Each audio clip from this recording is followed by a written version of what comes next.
Katsiaryna Andrejeva som ska vara på scenen. Och det är Östgruppen som ska prata.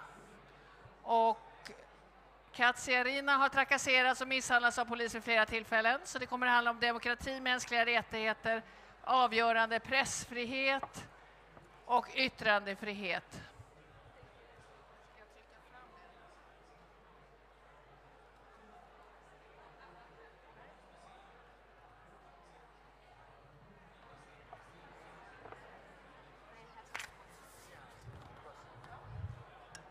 Och kom ihåg when you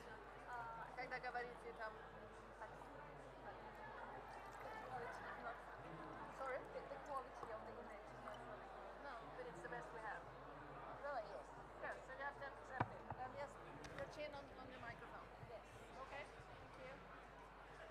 Thank you. Ja, då ska vi se. Martin Uggla heter jag och representerar alltså Östgruppen. And we will have this talk in English in order for Katsiaryna to be able to participate. Katsiaryna Andrejeva is a journalist working for the independent Belarusian TV channel Belsat. A TV channel that is not allowed to register within Belarus, so it's based in Poland, in the neighbor country of Poland. For those who don't know, Belarus has a lot of problems in terms of press freedom, and we choose to call this seminar for unfreedom of press in Belarus. According to the organization Reporters Without Borders, Belarus is on the 153rd place out of 180 countries in the world in regard of press freedom. And Katsiaryna knows from her own experience the realities of independent journalism in Belarus. And I would like to start by asking you what methods are used against independent journalists in Belarus, please. Hello everyone, thank you for attention. The usual methods they use to treat independent journalists in really bad way are fines, and really huge fines, like starting from 500 euros. And also detentions and arrests. For example, I spent 40 hours in jail for something like that, just for covering a rally. For you to understand, this picture was taken on 25th of March, which is a kind of national holiday for Belarusian people, but the authorities are strongly against that celebration, and so that's why when people came to the streets, like with the flags and some national symbols, the authorities took the troops to the streets. And they were like shouting at us and threatening all the time, but still I remember I took that photo just to show I was not afraid. Anyway, I was detained and my colleagues were detained, and if I was only fined for 500 euros, my cameraman spent 15 days in prison. So you have been fined, you have been detained, imprisoned? Numerously, and I had like more than 12 trials, because I work without permission from the government. If you want to work for non-controlled by the state media, you need to get the permit still. But I requested many times and they always denied, they refused to give me the permission. So that's why I still had to keep working as a reporter, but without that permission from the government. That's why I was fined and detained all the time. Did you also suffer any time from physical violence or threats? Yes, once I suffered. It was at the same day, by the way. Later, when I finished my live video stream, they detained me in a narrow street where no one can see me and and two colleagues of mine. And yes, they just pulled my hair. I mean, the special troops. So yeah, and also threats, numerous threats on messengers, social networks, constant abuse. I mean, people who I don't know, just like anonyms, they're writing comments and sending really swear words to me. Yeah, this happens. And not only to me, but to my colleagues as well. And they use different methods of pressure. For example, one colleague of mine, Larissa, who works in Gomel, which is a region city, not the capital, but one of the main cities of Belarus. So she was threatened that the social services will come and take her son away if she keeps working for Belsat. So,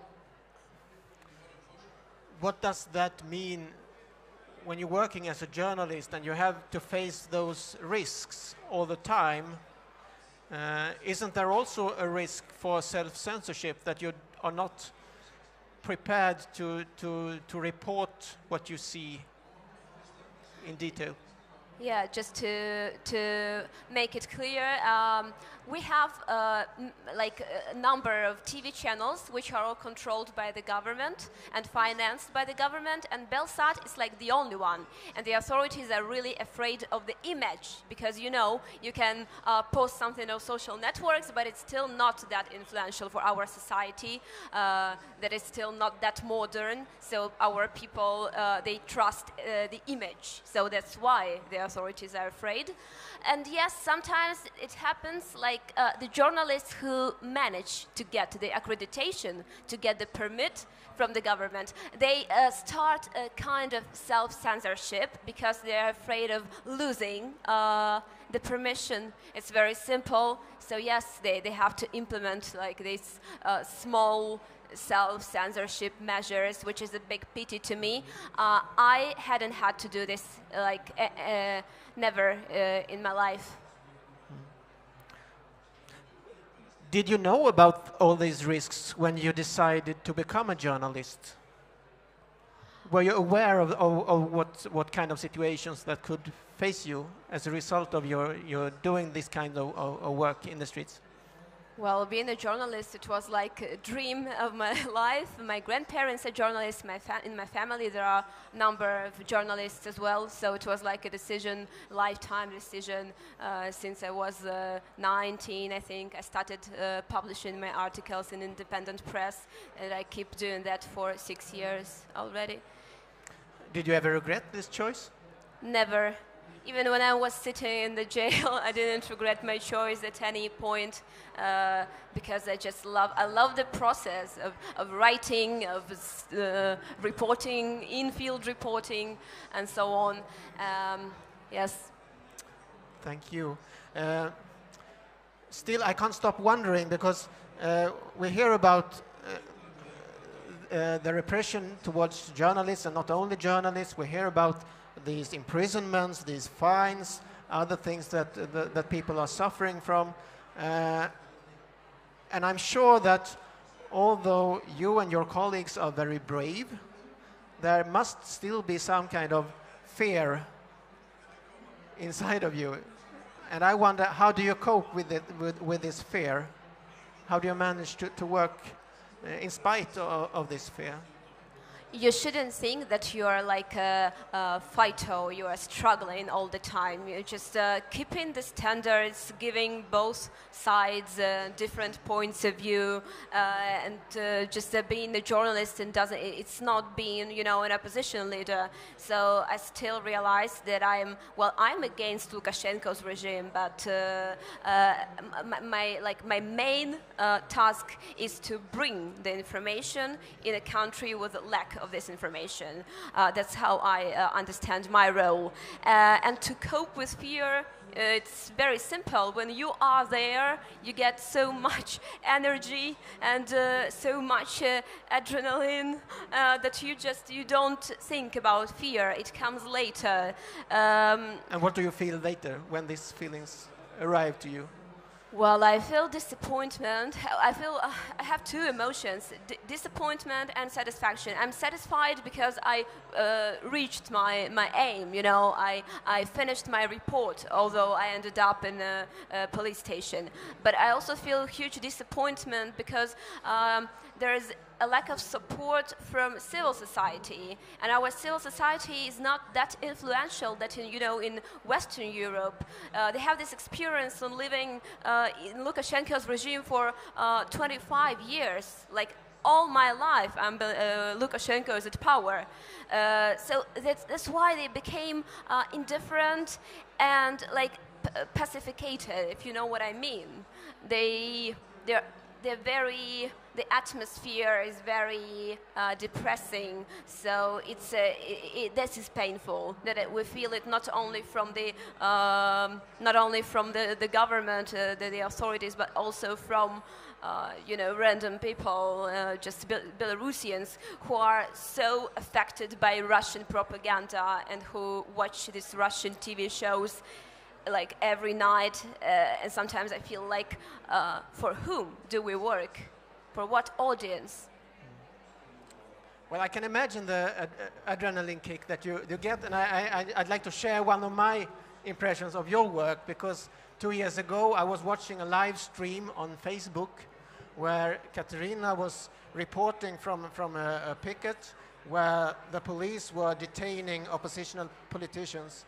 And after a while, the police decided to detain Katsiaryna as well, together with her cameraman. And the cameraman is the one who suffers on that all the time. And put them into the police car. And amazingly enough, Katsiaryna continues to translate from within the police car, starting interviewing the policeman. And this live broadcast continues even inside the police station.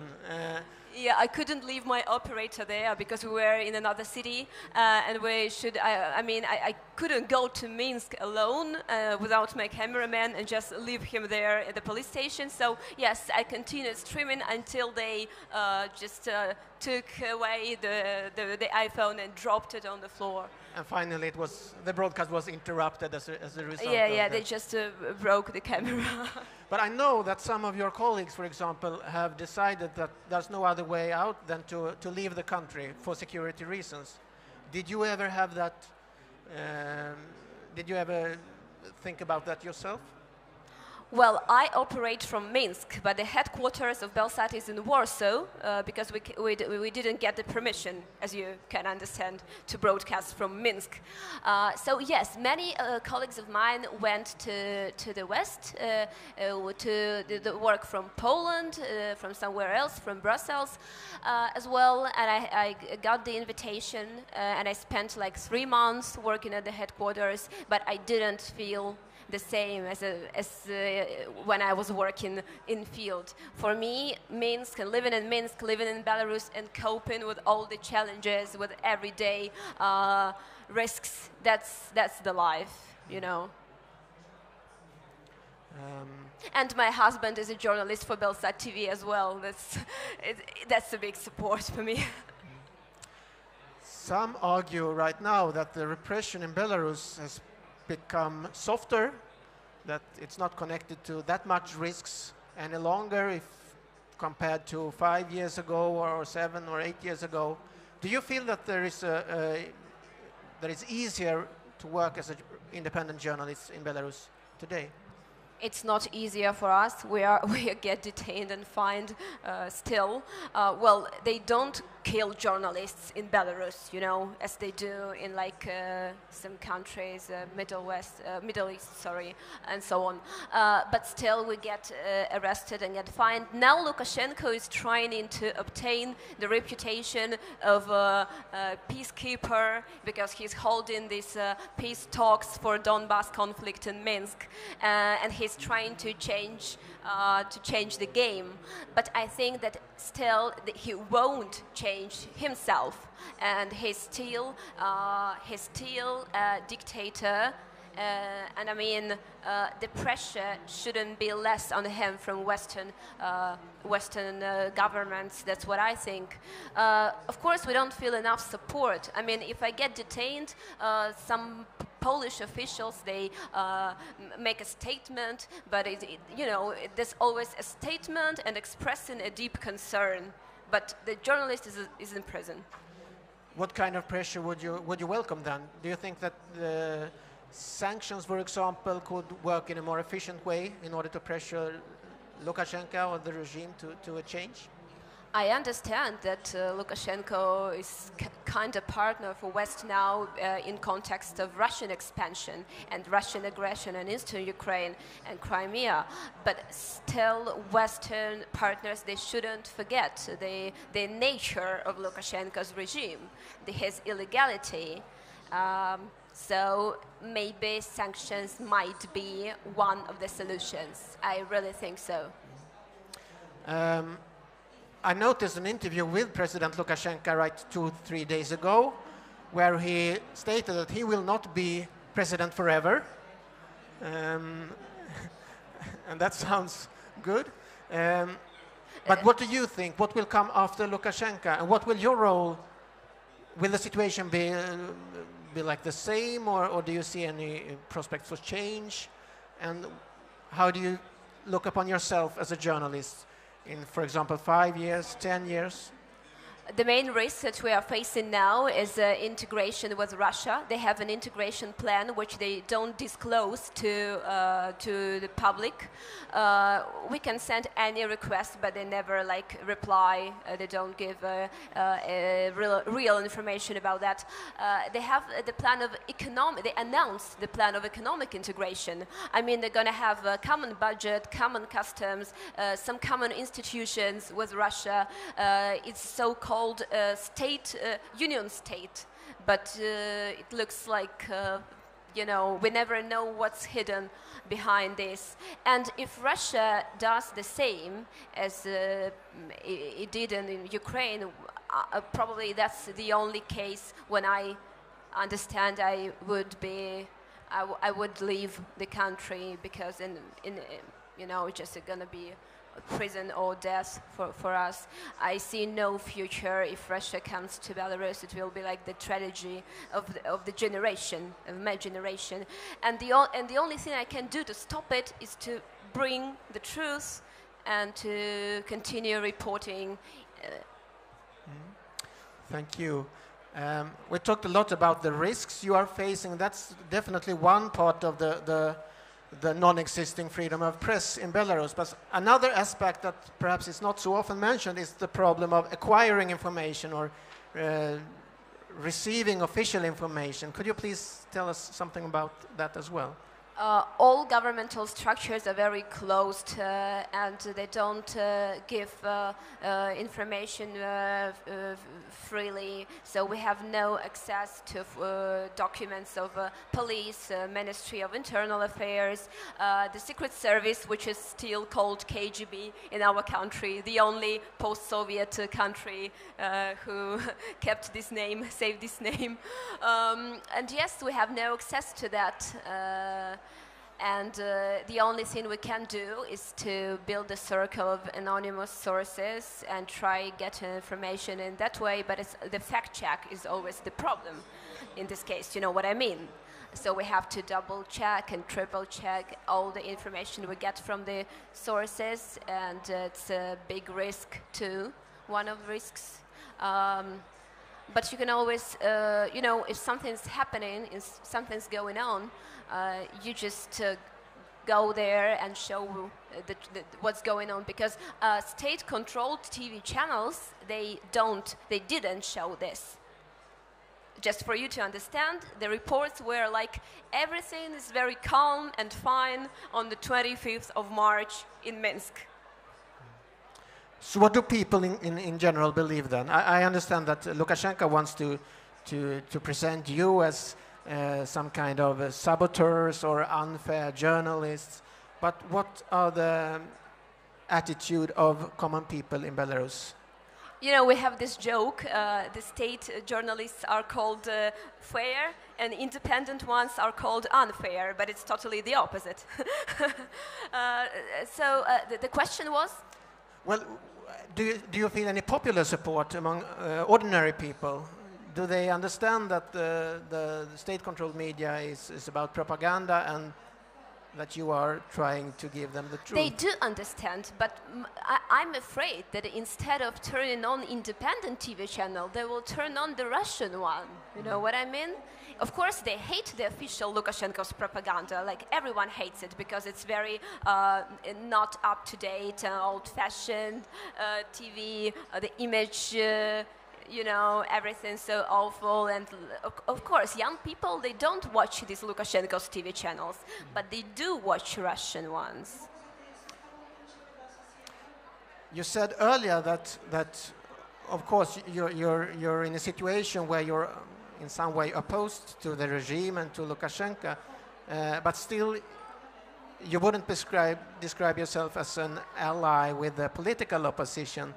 Do you also face some problems when reporting about them?